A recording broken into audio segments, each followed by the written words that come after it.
Hello friends, today we are live now and we are learn about history chapter number 4 वन्य समाज और उपनिवेश का इम्पोर्टेंट क्वेश्चंस करेंगे।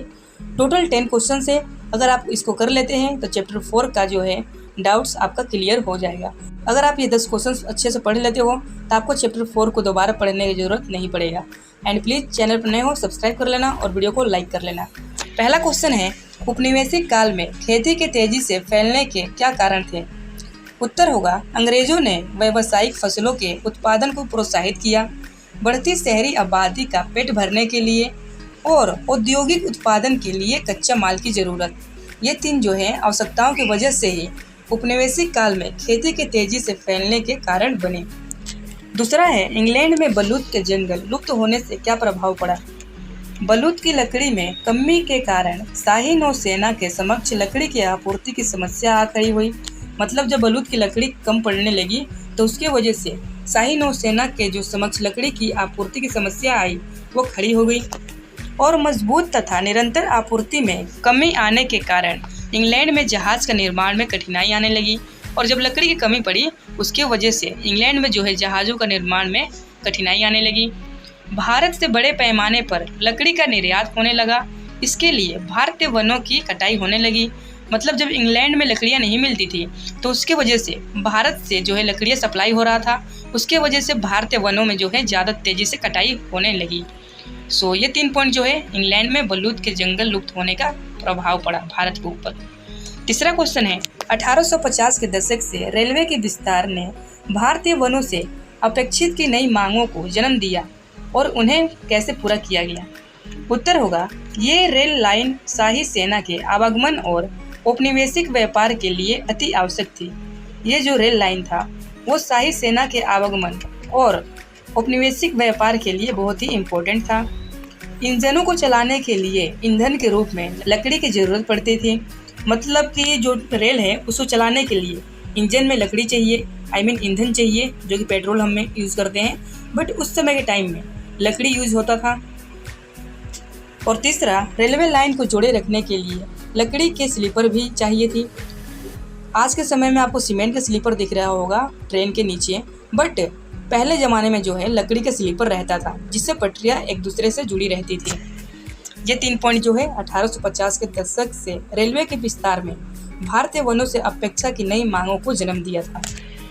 फोर्थ है, वन्य उत्पादन के विभिन्न उपयोग क्या हैं? वन्य उत्पादन के उपयोग, पहला, फल और कंद पोषक खाद के लिए, जड़ी बूटी या दवाइयाँ बनाने के लिए, बांस की बड़े छतरियाँ तथा टोकरी बनाने के लिए रस्सी बनाई जाती थी। सो ये 3 पॉइंट जो है वन उत्पादन के लिए उपयोग होता था और आगे और भी आप लिख सकते हो अपने मन से बनाकर। 5वां है, घुमंतु कृषि को समझाएं। घुमंतु कृषि आखिर था क्या? जंगल के कुछ भागों को काटना और जलाना, मानसून की पहली बारिश के बाद जली राख में बीज बोना, अक्टूबर नवंबर में फल काटना, इस खेत पर 1-2 साल खेती करना। मतलब जो जंगल के कुछ भागों को काटना और जलाना और मानसून की पहली बारिश के बाद जली हुई जो राख होती है उस पर बीज बोना, अक्टूबर और नवंबर में फसल को काटना, इस खेत पर 1 से 2 साल खेती करना। ये 4 पॉइंट जो है घुमंतु कृषि के बारे में है। एंड 6th है, बस्तर के लोगों ने विद्रोह क्यों किया? उत्तर होगा, वनों से लकड़ी का ना मिलना, वन उत्पादों से वंचित होना, वन्य भागों में घुमंतु खेती से वंचित हो गया। मतलब है वनों में जो लकड़ियाँ मिलती थी उसका ना मिलना और जो उत्पादन होते थे वन में उससे वंचित रह जाना बस्तरों के लोगों को, और वन्य भागों में घुमंतु जो खेती करते थे उससे उन्हें वंचित कर दिया गया। सो ये 3 जो है बस्तर के लोगों को विद्रोह करने का मुख्य कारण था। 7वां है, यदि अंग्रेजों ने बस्तर विद्रोह को कुचल डाला फिर भी इसे विद्रोही के प्रमुख विजय क्यों माना गया? उत्तर है, वनों के आरक्षण का कार्य तत्काल प्रभाव से रोक दिया गया तथा आरक्षित किए जाने वाले क्षेत्र भी कम कर दिए गए। मतलब कि वनों के आरक्षण जो मतलब बचाव का कार्य था उसको तत्काल प्रभाव से रोक दिया गया, मतलब उस पर रोक लगा दिया गया और बचाव किए जाने वाले क्षेत्र भी कम कर दिए गए। अंग्रेजों द्वारा 2/3 वनों की आरक्षित करने का फैसला किया गया तथा झूम खेती, शिकार तथा वन्य उत्पादन के संग्रहण पर रोक को अस्थायी रूप से नीलबंद कर दिया गया। और तीसरा पॉइंट, आरक्षित वन क्षेत्र को 1910 से पहले की योजना के भाग का आधा कर दिया गया। जो पहले का योजना था उसका आधा भाग कर दिया गया। यह बस्तर के लोगों की नैतिक विजय थी। ये 4 सिचुएशन जो है, इसके कारण अंग्रेजों ने बस्तर विद्रोह को कुचल डाला और फिर भी इन्हें विद्रोह के प्रमुख विजय माना जाता था। 8वां है, वन्य अधिनियम से गांव वालों की मुश्किलें कैसे बढ़ी। रोजमर्रा की गतिविधियां गैरकानूनी बन गई। लकड़ी चुराने के अलावा कोई चारा नहीं बचा। अब लकड़ी नहीं मिलेगा, जंगल में उन्हें जाने नहीं देंगे तो वो लकड़ी चुराएंगे ही, जो कि गैरकानूनी हो गया था। पकड़े जाने पर रक्षकों की दया और घूस, और जब वो पकड़े जाते थे तो वो घूस देते थे। लकड़ी एकत्र करने वाले विशेष तौर पर परेशान, जो लकड़ी इकट्ठा करते थे वो परेशान हो गए।